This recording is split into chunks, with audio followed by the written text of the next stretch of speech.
কিরে সোহেল আর সোহাগ, তোরা দুজন কি রোজা আছু? মহাজন, আসলে আজকে আমি রোজা থাকতে পারি নাই। ও আচ্ছা। এ সোহাগ, তুই কি রোজা আছু? হ্যাঁ মালিক, আমি রোজা আছি। মাশাল্লাহ, যাক ভালো লাগলো। এই নে, এখানে 1,000 টাকা আছে, কাম শেষে বাড়ির নাকি ইফতার নিয়ে যাইস। ঠিক আছে মালিক। আচ্ছা, তাইলে দুইজন ভালোভাবে কাজ কর।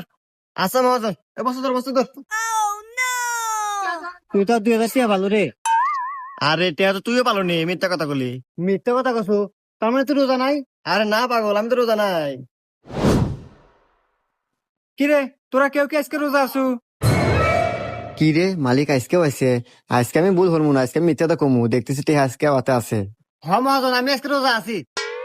আর সোহাগ তুই? না মহাজন, হ্যাঁ সাথে চেতন পাই নাই। ও আচ্ছা, তাইলে তুই এক কাজ কর, বাসায় যা, বাসায় যা, দেখ তোর ভাবি বিরিয়ানি রান্না করছে, যা খাওয়া দাওয়া করে আয়গা। আচ্ছা মহাজন, আমি আরই যাইতেছি। ধর ধর ধর।